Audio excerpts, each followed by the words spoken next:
पिता, पुत्र और पवित्र आत्मा के नाम पर आमीन। आप सबों को जय यीशु। हम लोग कल कलीसिया के विषय में मनन चिंतन किया। जिस प्रकार कल मैंने कहा था, हम लोग अभी धर्म शिक्षा क्लासेस सुनेंगे और उसके अंदर विशेष रूप से हमारे मन में जो कलीसिया के विषय में यहाँ के जो भक्ति मार्ग है, जो अन्य कोई भी चीज़ है जो डाउट लगता है, उस पर हम लोग पढ़ाई करेंगे। आप अपना जो भी डाउट है मेरा व्हाट्सएप में भेज सकते हैं। उसका अध्ययन कर मैं आपको उसका जवाब दूंगा। और साथ ही साथ आपसे अनुरोध है, इस क्लास को अधिक से अधिक लोगों तक पहुंचाने का कष्ट भी आप करें। इसको आपके व्हाट्सएप ग्रुप में हो या फेसबुक में हो, जहाँ कहीं भी आप डाल सकते हैं। और विशेषकर हमारे क्रिस्तीय भाई बहनों में, कैथोलिक भाई बहनों में पहुंचाएं, ताकि उनके मन में क्रिस्तीय तो है लेकिन अनेकों शक है। इस कारण यहाँ वहाँ भटकते हैं। सत्य विश्वास पर, सत्य कलीसिया पर विश्वास करते हुए कलीसिया से जुड़कर रहने में वे असमर्थ हो जाते हैं। अपने निजी फ़ायदा या लाभ या अन्य कोई बात के कारण सत्य कलीसिया को छोड़कर कहीं भी जा सकता है। ऐसे ऐसे कई विचार लोगों के मन में आ चुका है। इसलिए मैंने इसके ऊपर काफ़ी अध्ययन किया, कलीसिया के ऊपर, और अनेकों चीज़ों को पढ़ाई किया, बाइबल का अध्ययन किया। तो मुझे जो सीखने के लिए मिला उसके विषय में हम इन क्लासों में मनन चिंतन करेंगे। कल हम लोगों ने मनन चिंतन किया, ये कलीसिया ही क्या है। तो उसका उत्तर में हमें मिला, ईश्वर द्वारा बुलाए हुए, जो ईसा मसीह के पावन लहू द्वारा पवित्र किए गए, संत बनने के लिए बुलाए हुए जो विश्वासियों का जो समुदाय है, इसे हम लोग कलीसिया कहते हैं। उस कलीसिया विश्वासी समुदाय अपने को पवित्र करने के लिए बपतिस्मा रूपी स्नान लेकर ईसा मसीह में अपना विश्वास प्रकट करते हुए ईसा मसीह का दुख भोग, क्रूस, मृत्यु का वो पुण्य फल प्राप्त करते हैं, अर्थात अपने को पवित्र करने का प्रयत्न करते हैं। मसीह हम सबों को बुलाकर हमें पवित्र करता है। जब हम मसीह में अपना भरोसा जताते हैं, विश्वास जताते हैं, प्रभु का फॉलोवर बनते हैं, तब उसके द्वारा हम पवित्र बनते हैं, उनके पद चिन्हों पर चलकर।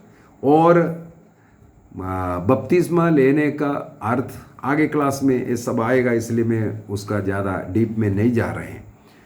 बपतिस्मा के द्वारा हम मसीह का शरीर का अंग बनते हैं। ईसा मसीह का शरीर का अंग कलीसिया है, उस अंग बनता है। तो आज हम लोग मनन चिंतन करेंगे मत्ती का सुसमाचार, उसके अध्याय 16, मैथ्यू चैप्टर 16 वर्स 18 को। मत्ती का सुसमाचार अध्याय 16 का वाक्य 18 पर आज हम लोग मनन चिंतन करने जा रहे हैं, पढ़ने जा रहे हैं। मैं तुमसे कहता हूँ, ईसा मसीह पेतरुस से कहते हैं, मैं तुमसे कहता हूँ कि तुम पेतरुस अर्थात चट्टान हो, और इस चट्टान पर मैं अपनी कलीसिया बनाऊंगा, और अधोलोक के फाटक इसके सामने टिक नहीं पाओगे। ईसा मसीह पेतरुस से कहते हैं, मैं तुमसे कहता हूं कि तुम पेतरुस अर्थात चट्टान हो। यहाँ पर साफ साफ प्रभु कहते हैं पेतरुस से। पेतरुस का एक्चुअली नाम उससे पहले वाला वाक्य में हमें मिलेगा, वाक्य 17 के अंदर ही ईसा ने उससे कहा, सिमोन योनस के पुत्र। योनस का पुत्र सिमोन, सिमोन नाम है उनका। उनका एक दूसरा नाम डालते हुए मसीह उन्हें बुलाते हैं, तुम पेतरुस हो। केफस नाम योहन के सुसमाचार उसके अध्याय 1 में जाते हैं, वहाँ पर भी मिलेगा। योहन का सुसमाचार अध्याय 1, जहाँ पर ईसा मसीह पहली बार पेतरुस से मिलते हैं। सबसे पहले पेतरुस का बड़ा भाई अंद्रेस ईसा मसीह से मिला था। अंद्रेस पेतरुस से कहा, पेतरुस को ईसा मसीह के पास लेके जाने वाला अंद्रेस है। जब पेतरुस ईसा मसीह के सामना हुआ तब ईसा मसीह उसे क्या कहते हैं? योहन का सुसमाचार अध्याय 1 वाक्य 41 से पढ़ते हैं।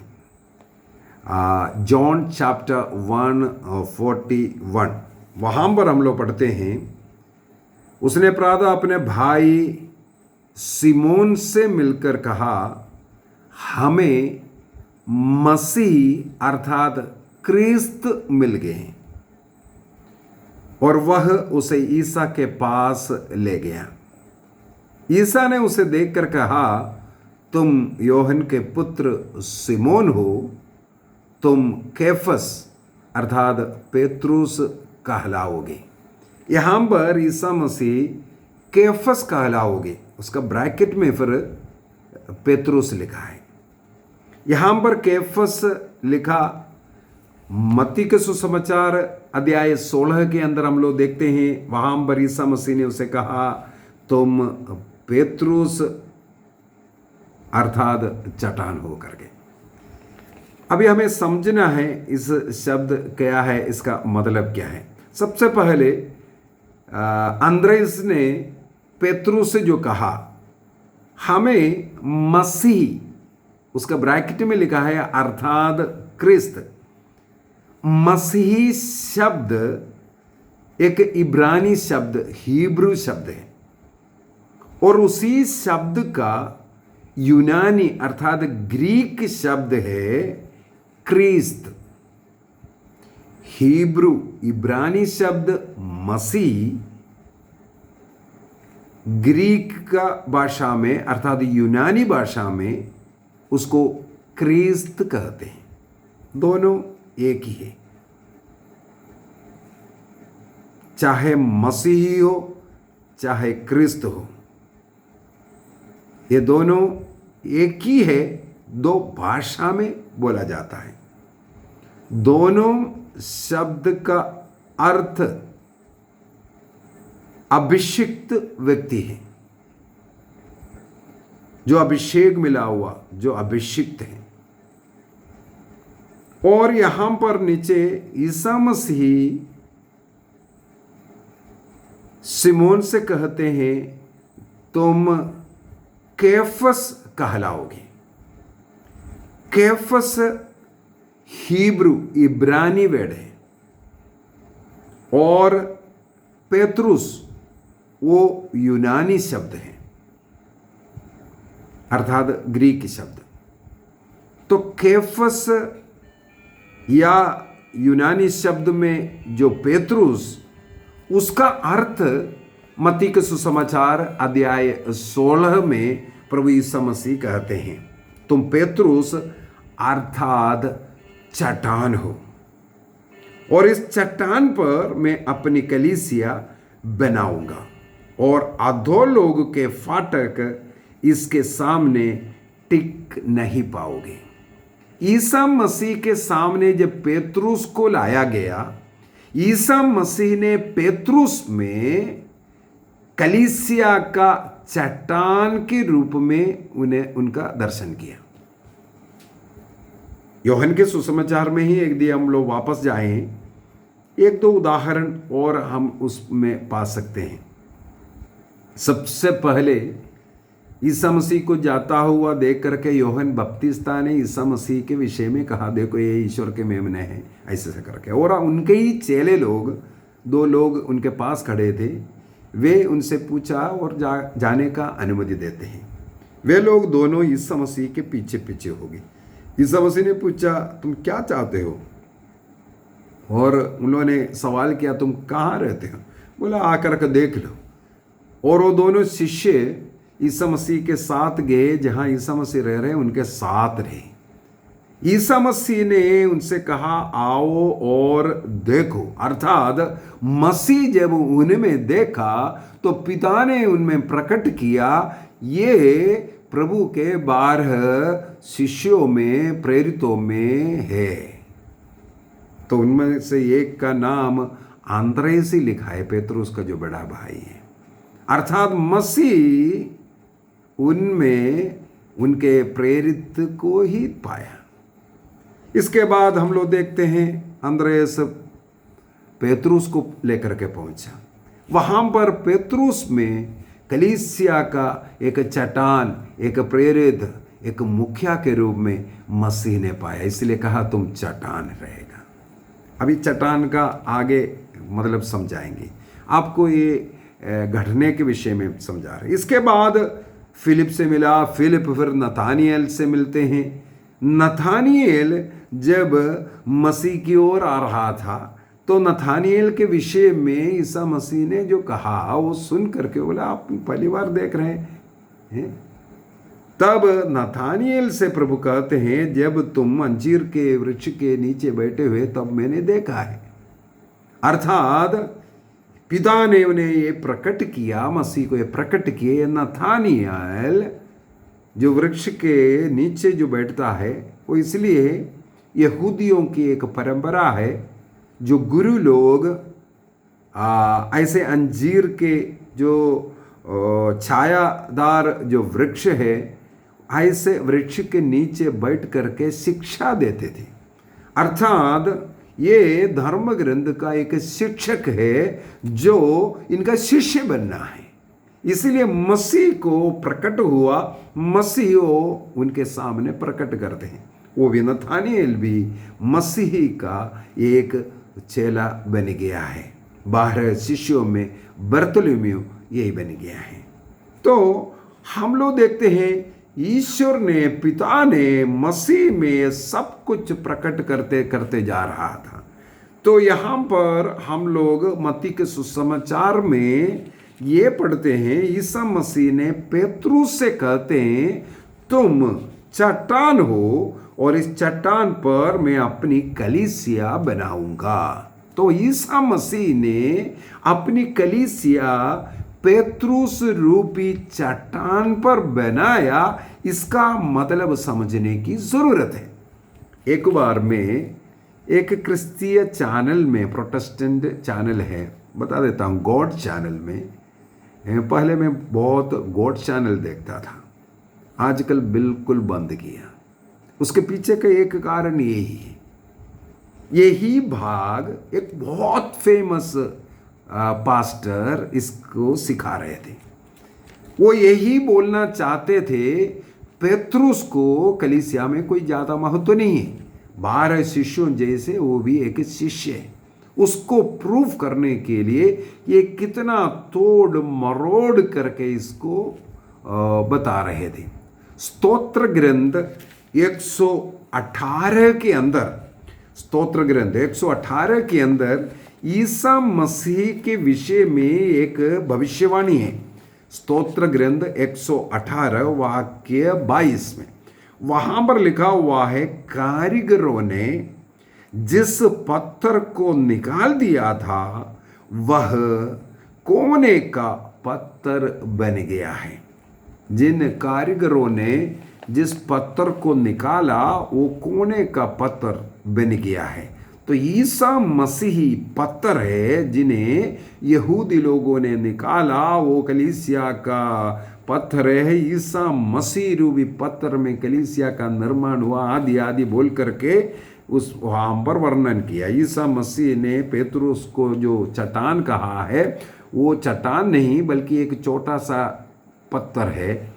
चट्टान तो प्रभु ईसा मसीह है। वो कह रहे थे, तुम चट्टान हो लेकिन मैं इस चट्टान पर, अर्थात अपनी ओर अंगुली करके बोला, इस चट्टान पर मैं कलीसिया बनाऊंगा। किस प्रकार मोड़ मरोड़ कर करके बोल रहा है ना। ईसा मसीह पेतरुस से बोल रहा है तुम चट्टान हो। इसके बाद वो बोलता है मैं चट्टान हूं और मेरे ऊपर मैं कलीसिया का निर्माण करूंगा। इस प्रकार सिखाते सिखाते पूरे आधा घंटा ये साबित कर रहा था पेतरुस का कोई अगुआ नहीं, पेतरुस अन्य शिष्यों जैसे हैं और पेतरुस के अधीन में रहने की कोई ज़रूरत नहीं। इस प्रकार वो प्रूफ कर रहे थे। एक और वचन है नबी इस्हा का ग्रंथ अध्याय 28 वाक्य 16, आइज़ाया चैप्टर 28 वर्स 16। देखो मैं सियोन में सुदृढ़ नींव के रूप में कसौटी पर कसे हुए बहुमूल्य कोने का पत्थर रखता हूं। जो इस पत्थर पर भरोसा रखता है वह कभी निराश नहीं होगा। ये कौन सा पत्थर के बारे में? पेतरुस नहीं, ईसा मसीह रूपी पत्थर के विषय में ही बताया है। तो इसको उसके साथ जोड़ करके कलीसिया का वो जो निर्माण किया हुआ पत्थर ईसा मसीह रूपी पत्थर है बोलना बहुत ही गलत है। और ईसा मसीह रूपी कोने के पत्थर में ही की चर्च का निर्माण हुआ है, उसमें कोई डाउट नहीं। लेकिन पेतरुस से ईसा मसीह ने कहा तुम पेतरुस अर्थात चट्टान हो और इस चट्टान पर मैं अपना कलीसिया बनाऊंगा बोलने का अर्थ को समझना है। वो भी एक चट्टान है, मसीह कोने का पत्र। उसको देखने के लिए एफेसियों का पत्र अध्याय 2 वाक्य 21 में जाना पड़ेगा, 20-21। एफेसियंस चैप्टर 2 वर्स 20 एंड 21 मैं पढ़ता हूं। आप लोगों का निर्माण, कलीसिया के रूप में आप लोगों का निर्माण उस भवन के रूप में हुआ है जो प्रेरितों तथा नबियों के नींव पर खड़ा है। नींव पत्थर का नींव डालता है, पत्थर का सुदृढ़ नींव। अगर नींव कमजोर पड़ गया भवन गिर गया। जिस भवन का नींव सुदृढ़ है वो कभी गिरेंगे नहीं। वो भवन चट्टान पर बनाए हुए घर के विषय में मसीह ने मत्ती के सुसमाचार अध्याय 5 में से लिखा। हमें ये सीखना है, समझना है। यहां पर लिखा है प्रेरितों तथा नबियों के नींव पर खड़ा है कलीसिया। ईसा मसीह ने जिस कलीसिया का निर्माण किया। और आगे क्या लिखा हुआ है? जिसका कोने का पत्थर स्वयं ईसा मसीह, अर्थात कोने का पत्थर ईसा मसीह। कोने का पत्थर का मतलब क्या है? वो इंजीनियरिंग में बहुत ही महत्व रखने वाला पत्थर है। सबसे पहले रखने वाला पत्थर को कोने का पत्थर कहते हैं। हम लोग ईसाई लोग जब घर बनाने के लिए जो नींव रखते हैं, सबसे पहले पुरोहितों को बुलाते हैं। उस पहला पत्थर को आशीष दे करके जहां इंजीनियर कहते हैं उसी स्थान पर उसको कोने के पत्थर कहते हैं। वो कोने का पत्थर से अन्य पत्थरों को जोड़ता है। उस कोने का पत्थर से जुड़ा हुआ अन्य पत्थर रहता है, इसलिए वो सुदृढ़ भी रहता है। और कोने का पत्थर बहुमूल्य पत्थर है और अन्य पत्थर में भी उसी प्रकार है। उसको समझने के लिए पेतरुस का पहला पत्र अध्याय 2 को पढ़ना पड़ेगा। पेतरुस का पहला पत्र अध्याय 2 वाक्य 4 से, 1 पीटर चैप्टर 2 वर्स 4 ऑनवर्स। वहां पर लिखा है प्रभु वह जीवंत पत्थर है। वाह, प्रभु वह जीवंत पत्थर है। हम लोग स्तोत्र ग्रंथ 118 वाक्य 22 में और आइज़ाया चैप्टर 28 वर्स 16 में जिस पत्र के विषय में पढ़ा वही संत पेतरुस यहाँ पर भी आगे भी है लिखा हुआ है। यहाँ पर सबसे पहले लिखा है, प्रभु वह जीवंत पत्थर है जिसे मनुष्यों ने तो बेकार समझकर निकाल दिया, किंतु जो ईश्वर द्वारा चुना हुआ और उनकी दृष्टि में मूल्यवान है। वाक्य 5, उनके पास आए और जीवंत पत्थरों का आध्यात्मिक भवन बने। ईसा मसीह के पास आकर उनसे जुड़ते हुए आप स्वयं एक जीवंत पत्थर बनना है।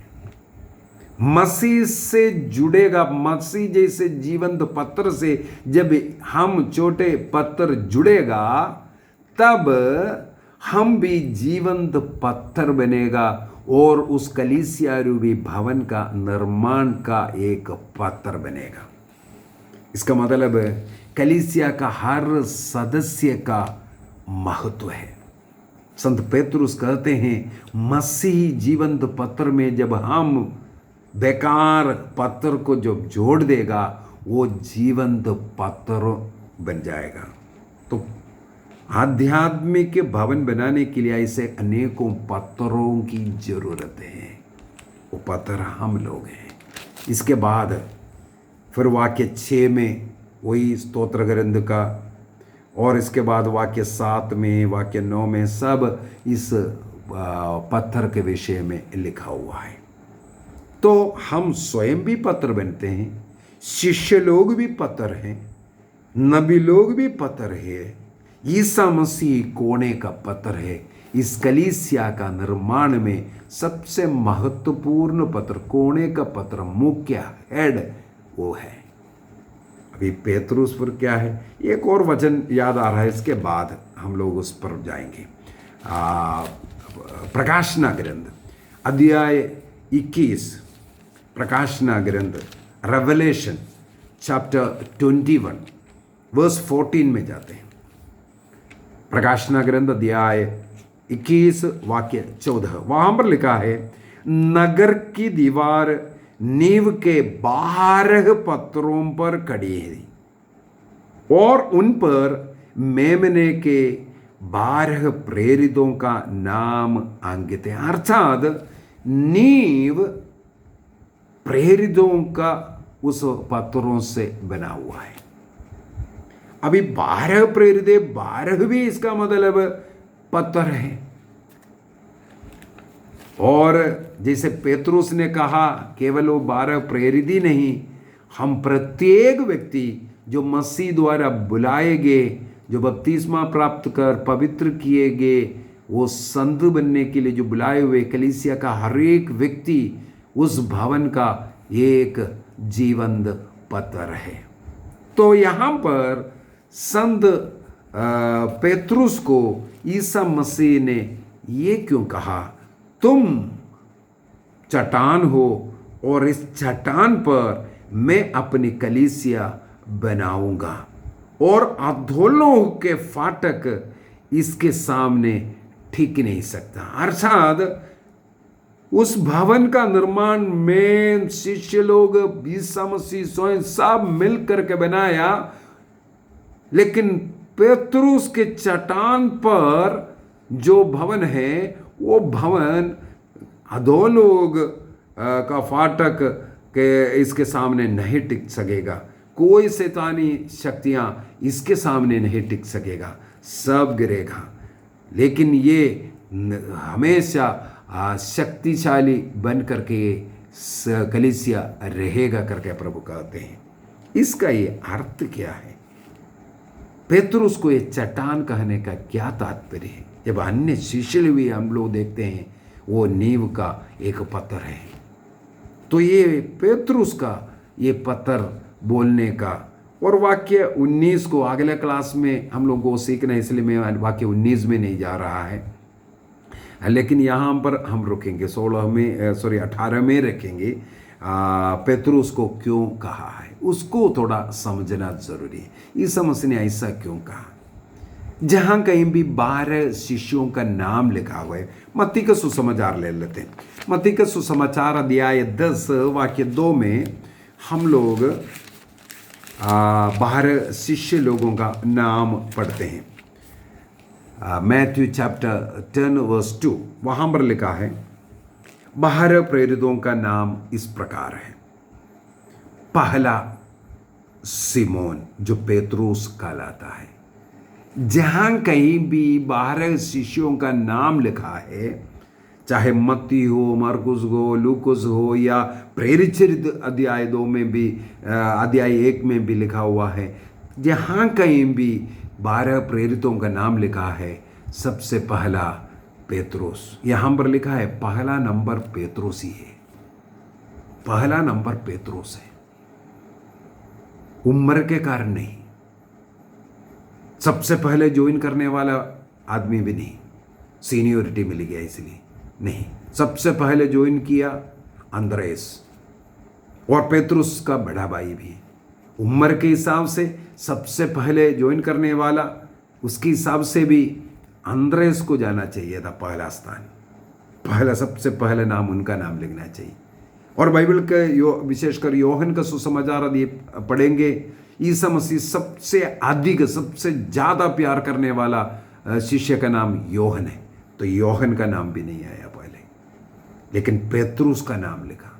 इसका मतलब है पेतरुस में यीशु मसीह ने एक अलग चट्टान देखा है। उस चट्टान पर हमें जाना है, वो चट्टान के अधीन रहना बहुत जरूरी है। तो कहीं भी नाम लिखा हुआ है, वहां पर हमें मिलता है पेतरुस पहला नाम में पेतरुस का नाम है। इसके बाद अभी मार्कुस का सुसमाचार में जाते हैं। मार्कुस का सुसमाचार उसके अध्याय 16 में, मार्कुस का सुसमाचार अध्याय 16, ईसा मसीह मर करके जब जी उठा, वहां पर स्वर्गदूत जो नारियां वहां पर आए थे, उनको दर्शन दे करके उनसे क्या कहते हैं। मार्क चैप्टर 16 वर्स 7 में, वाक्य 7 में जाते हैं। वाक्य 1 से पूरा वो कहानी है ईसा मसीह का जी उठने के विषय में। तो वाक्य 7 में डायरेक्ट जा करके वहां पर स्वर्गदूत ने उन स्त्रियों से क्या कहते हैं, जाकर उनके शिष्यों और पेतरुस से कहिए कि वे आप लोगों से पहले गलीलिया जाएंगे।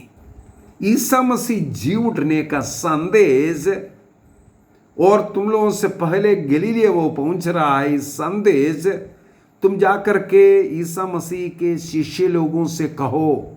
इसके बाद कहते हैं और पेतरुस से भी कहना। क्यों पेतरुस से कहना? क्योंकि ईसा मसीह ने उसे चट्टान बनाकर रखा और कलीसिया उस चट्टान पर खड़ा किया है।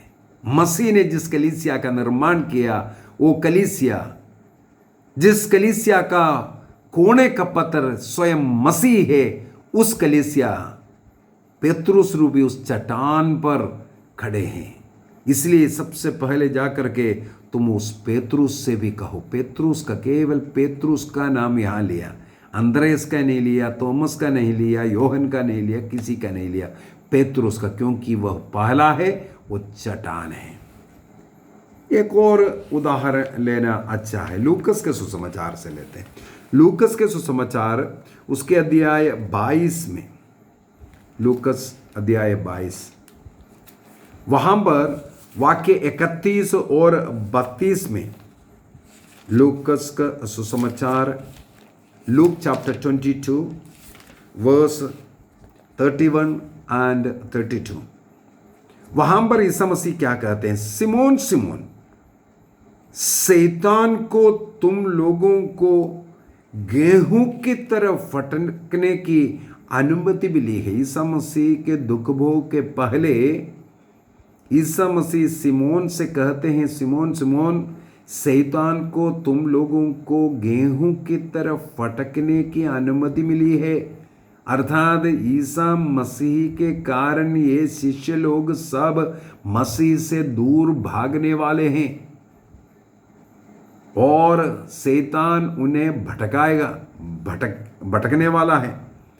और आगे लिखा है, परंतु मैंने तुम्हारे लिए प्रार्थना की। सारे शिष्य लोगों को गेहूं की तरह शैतान फटकने वाले हैं, लेकिन यहां पर ईसा मसीह लिखा है, कहता है मैंने तुम्हारे लिए प्रार्थना की जिससे तुम्हारा विश्वास नष्ट ना हो। जब तुम फिर सही रास्ते पर आ जाओगे तो अपने भाइयों को भी संभालोगे। अर्थात 12 प्रेरित लोग हैं और अन्य अनेकों शिष्य लोग हैं, कम से कम 72 तो हम लोग नाम लेते ही हैं। कहा जाता है केवल 72 नहीं, अनेकों लोग थे।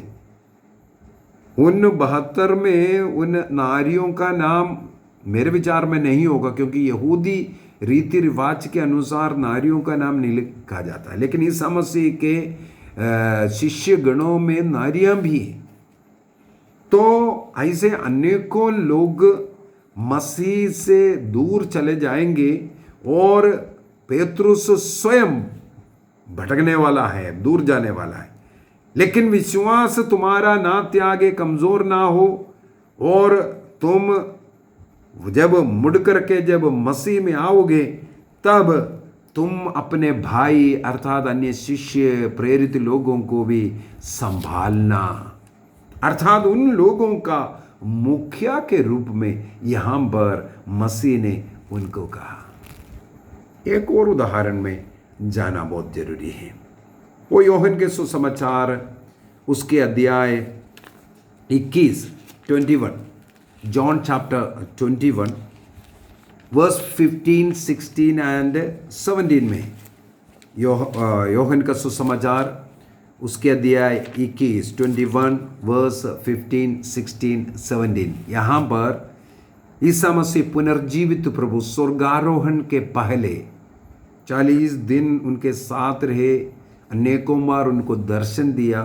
विशेषकर ये तीसरी दर्शन के समय पर ईसा मसीह उस तिबेरियस समुद्र तट पर उन्हें भोजन खिलाने के बाद पेतरुस जिस प्रकार 3 बार ईसा मसीह के खिलाफ बोले, उन्हें त्यागते हुए कहा, उसी गलती जो भटक गए थे उनको सुधार।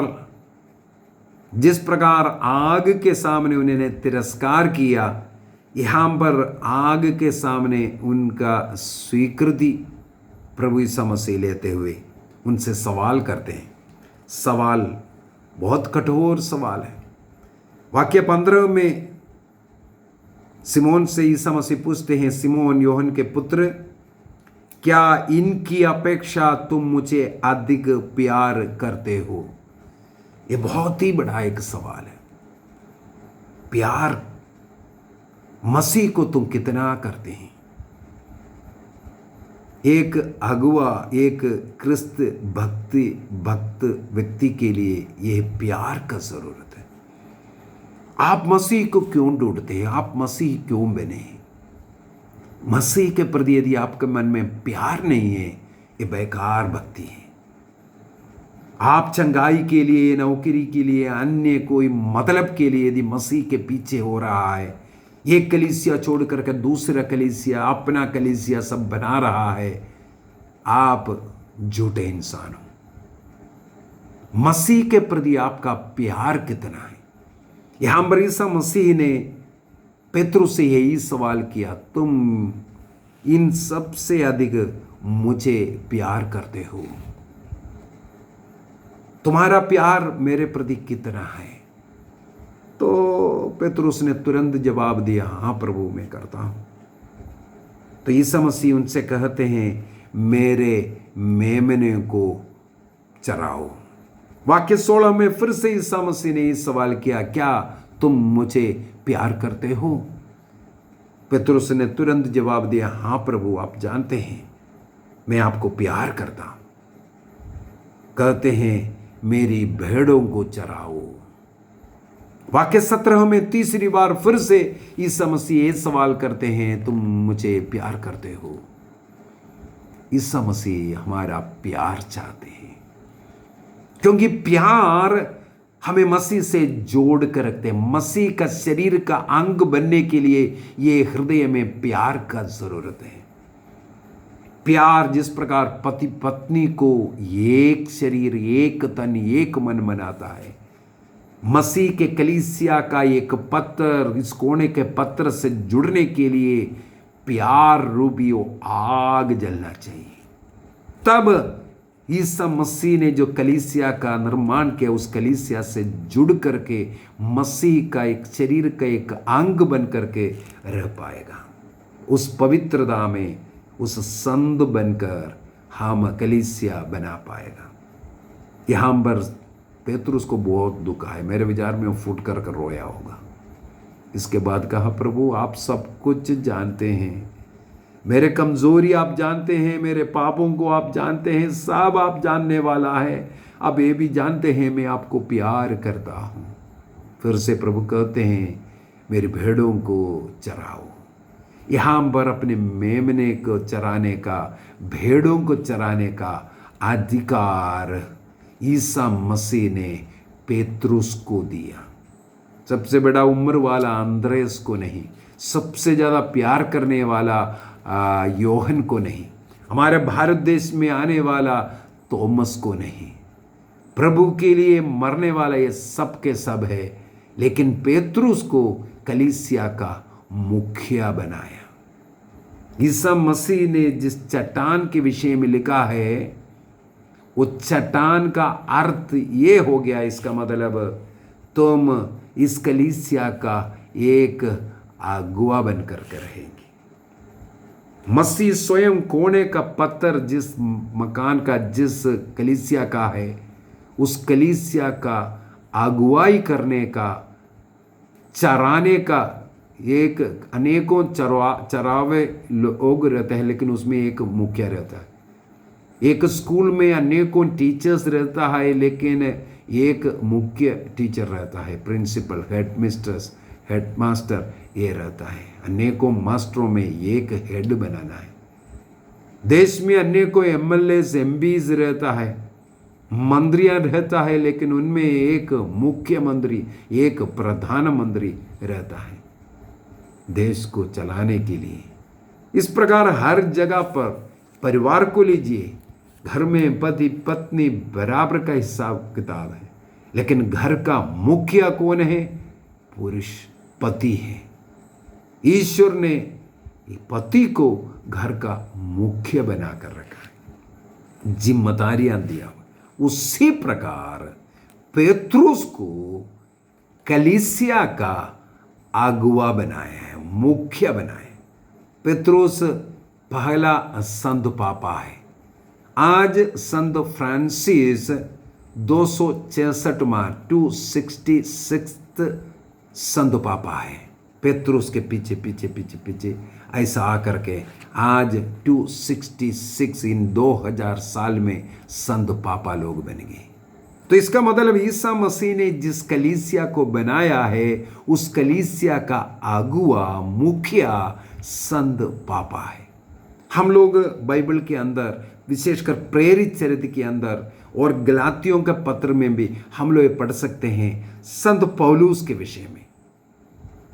वो एक प्रेरित था, प्रेरिताई कार्य करते हुए अनेकों देश घूमते थे, लेकिन वो वापस पेतरुस से मिलने के लिए वो रोम आते थे, यरूशलेम आते थे।